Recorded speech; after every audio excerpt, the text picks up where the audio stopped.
नमस्कार, भक्तिप्रिया चॅनलवर आपले खूप खूप स्वागत आहे। श्री स्वामी समर्थ। आज आपल्या स्वामींचा प्रकट दिन।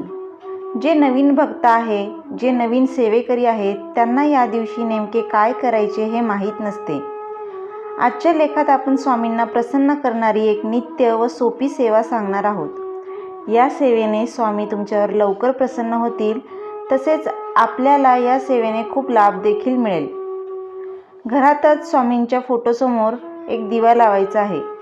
तसेच स्वामींच्या फोटोसमोर अगरबत्ती लावावी आणि फुले अर्पण करावीत। त्यानंतर तुम्हाला जितक्या माळी शक्य असेल तितक्या माळी श्री स्वामी समर्थ या मंत्राचा जप करायचा आहे। कमीत कमी एक माळ, तसेच जास्तीत जास्त तुम्हाला जमतील तेवढ्या 11, 21, 51, 101, 108 इत्यादी माळींचा जप करायचा आहे। स्वामींचे नामजप म्हणजे दिवसभर आपण काम करत करत आपण स्वामींचे नामजप करू शकतो।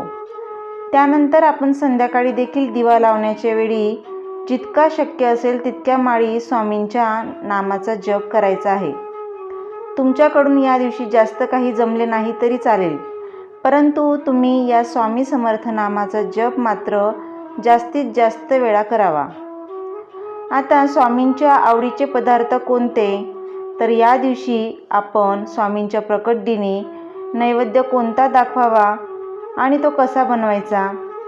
प्रत्येक देवाचा एक विशिष्ट पदार्थ आवडता असतो।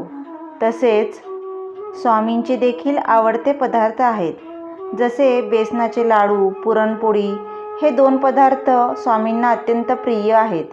तिखट पदार्थांमध्ये कांदा भजी आपण नैवेद्य दाखवू शकतो।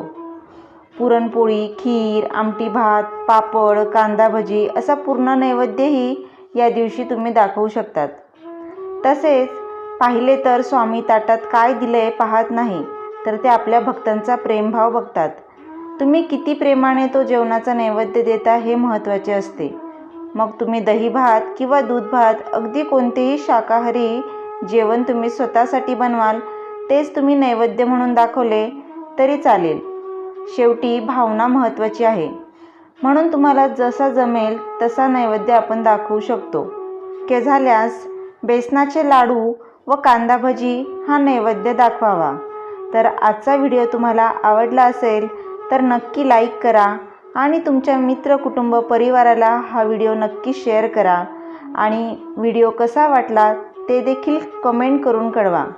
आणि असल्या नवीन व्हिडिओंसाठी आपल्या पेजला सबस्क्राईब नक्की करा।